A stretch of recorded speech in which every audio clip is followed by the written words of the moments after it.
बिस्मिल्लाहिर्रहमानिर्रहीम रब्बी शरह ली सदरी व यस्सिर ली अमरी वहलुल उक़दतम मिन लिसानी यफ़क़हू क़ौली। Assalamu alaikum to every student. I hope you all are good in your health. Today I am going to deliver the lecture number 2, class 4. Subject is the general science. Student, in the previous lecture we were discussed about the environment. Hopefully you have understood about the environment and you have done your homework. That was activity number 2.1 on the page number 21. Students, today we will discuss about the ecosystem. Ecosystem क्या होता है? Environment का तो पता चल गया था ना कि क्या होता है, लेकिन ecosystem क्या होता है? Ecosystem भी हम देखते हैं कि क्या होता है. So let's start the reading. The living and non-living components of any environment make the ecosystem. Various type of ecosystems are found on our earth, or for example forest, grassland, oceans, rivers, ponds, snowy areas and deserts. ठीक है, हमने environment का पढ़ा था कि environment में biotic और abiotic components दोनों होते हैं, यानी लिविंग और नॉन लिविंग थिंग्स दोनों होती हैं और हमारी सराउंडिंग्स में होती हैं. ठीक है, इस इन्वायरमेंट में भी लिविंग और नॉन लिविंग थिंग्स दोनों थे और वो दोनों एक दूसरे की ज़रूरियात को पूरा कर रहे थे. ठीक है, उसमें एयर, वाटर, सॉइल सारा कुछ आ रहा था. इकोसिस्टम में भी ऐसी ही जगह होती है, लेकिन इसमें क्या होता है, इन्वायरमेंट के अंदर ही एक लिमिटेड एरिया को इकोसिस्टम कहा जाता है. ठीक है, इन्वायरमेंट के अंदर ही कई इकोसिस्टम हो सकते हैं. ठीक है, फॉर एग्जांपल इन्वायरमेंट है आपका, जहाँ पे आप रह रहे हैं, अगर वहाँ पे पॉन्ड है तो पॉन्ड एक अलग सा इकोसिस्टम हो सकता है. आपका घर, सारे घरों में से आपका एक घर अलग इकोसिस्टम हो सकता है. ठीक है, इवन कि अगर आपकी गली में कहीं स्टोन भी पड़ा हुआ है, स्टोन के नीचे कोई छोटे छोटे वर्म्स वगैरह, इंसेक्ट्स वगैरह, सोइल या प्लांट्स वगैरह हैं, तो एक अलग इकोसिस्टम हो सकता है. उसमें भी, उस जगह में भी तमाम जो लिविंग और नॉन लिविंग थिंग्स होंगी, यानी बायोटिक और एबायोटिक कंपोनेंट्स होंगे, वो एक दूसरे की ज़रूरियात को पूरा कर रहे होंगे. ठीक है, तो इन्वायरमेंट के अंदर एक लिमिटेड एरिया को, ठीक है, इकोसिस्टम कहते हैं. फॉर एग्जाम्पल यहाँ पे एक इन्वायरमेंट है. ठीक है, ये इन्वायरमेंट है, यहाँ पे डिफरेंट टाइप्स के एनिमल्स हैं, प्लांट्स हैं, पॉन्ड है और ये एक फॉरेस्ट है. ठीक है, ये सारा क्या है, और ये सनी एरिया है, यहाँ पे बर्ड्स भी हैं. ये क्या है, ये हमारा ये एनिमल्स का इन्वायरमेंट है. ठीक है, अब हम ढूंढते हैं इसमें से इकोसिस्टम. ठीक है, ये देखें, ये एक ये प्लांट्स हैं. ठीक है, प्लांट्स मिलकर अलग अपने इकोसिस्टम बना सकते हैं.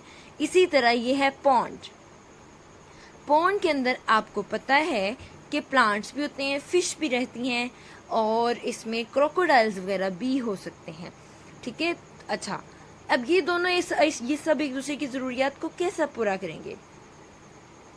जो छोटी फिश होंगी वो क्या करेंगी, वो प्लांट्स को खाएंगी. किसको खाएंगी, प्लांट्स को खाएंगी. प्लांट्स को, फिश को कौन खाएगा, वो फिश जो प्लांट्स को खा रही हैं उनको कौन खाएगा, बड़े वाली फिश. और बड़े फिश जो हैं, बड़ी फिश हैं, उनको कौन खाएगा, क्रोकोडाइल. जब क्रोकोडाइल की डेथ हो जाएगी बेटा, तो उसको कौन खाएगा, उसको जो बैक्टीरियाज हैं वो डिकम्पोज करेंगे. ठीक है, तो इस तरह ये पॉन्ड के अंदर ही बहुत ज़्यादा जो लिविंग थिंग्स हैं वो एक दूसरे की ज़रूरियात को पूरी कर रही हैं. इसके अलावा जितनी भी फिश या क्रोकोडाइल्स वगैरह हैं, उन सब को जिंदा रहने के लिए ऑक्सीजन की भी तो ज़रूरत है. तो वो ऑक्सीजन कहाँ से लेंगे, वो वाटर के अंदर ही ऑक्सीजन होती है, वो वाटर से ही ऑक्सीजन लेंगे. ठीक हो गया, ये एक इकोसिस्टम है. फॉर एग्जाम्पल अगर यहाँ पे एक स्टोन भी पड़ा होता, स्टोन के नीचे छोटे छोटे वर्म्स यानी इंसेक्ट्स होते, आंट्स होती, सॉइल होती, प्लांट्स होते. ठीक है, तो प्लांट्स अपनी खुराक कहाँ से ले रहे होते, उस सॉइल से, जो सॉइल नीचे पड़ी होती, उस स्टोन के अंदर से, स्टोन के नीचे. जब प्लांट्स उस सॉइल को लेते, सॉइल के अंदर से न्यूट्रिएंट्स को लेते, तो ग्रो होते. उन प्लांट्स को कौन खाता, आंट्स वगैरह खाती या वर्म्स वगैरह खाती. जब उन वर्म्स की डेथ हो जाती या आंट्स वगैरह की डेथ हो जाती, तो उनको कौन करता है डिकम्पोज, उनको बैक्टीरियाज डिकम्पोज करते. ठीक है, तो वो एक पूरा लाइफ साइकिल चल रहा होता है, वहां पे वो सारे एक दूसरे की जरूरियात को पूरी कर रहे थे। और स्टोन के नीचे एयर भी जाती है, ठीक है, वहाँ पे सॉइल भी था, एयर भी थी, एनिमल्स भी थे, लिविंग थिंग्स। तो वो एक स्टोन के नीचे जो छोटा सा एरिया बना था ना, वो एक इकोसिस्टम था। यानी इतने बड़े इन्वायरमेंट में हमें प्लांट्स का इकोसिस्टम अलग मिल गया। स्टोन के नीचे जो एक छोटी सी दुनिया बनी हुई थी वो एक अलग इकोसिस्टम था। पॉन्ड के अंदर एक अलग इकोसिस्टम है। ठीक, पता चल गया आपको? इन्वायरमेंट के अंदर ही एक लिमिटेड एरिया को हम कहते हैं इकोसिस्टम। उसमें भी बायोटिक और एबायोटिक कंपोनेंट्स दोनों होते हैं और वो दोनों एक दूसरे की ज़रूरियात को पूरा कर रहे होते हैं।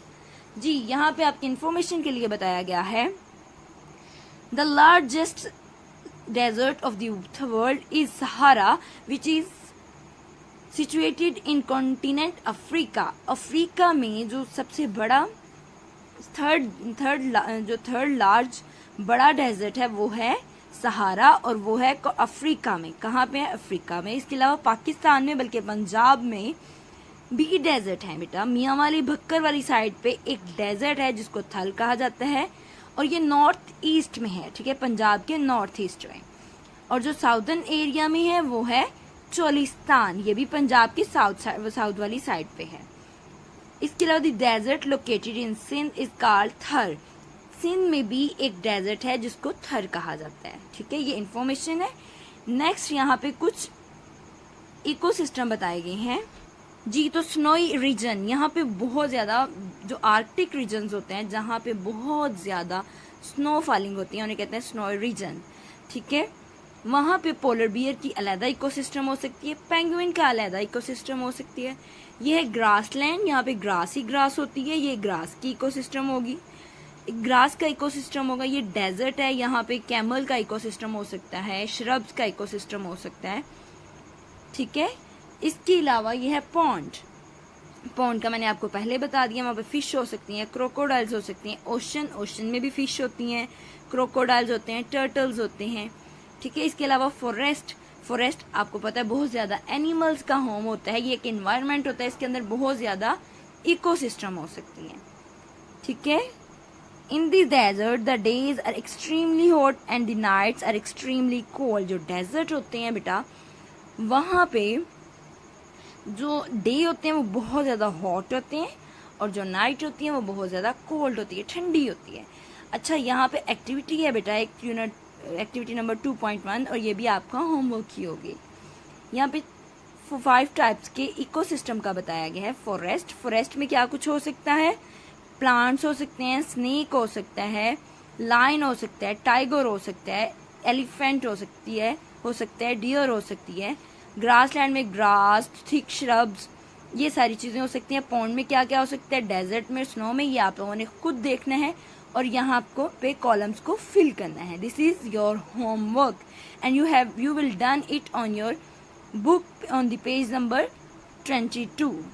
I said again, you must have done your homework and this is your homework.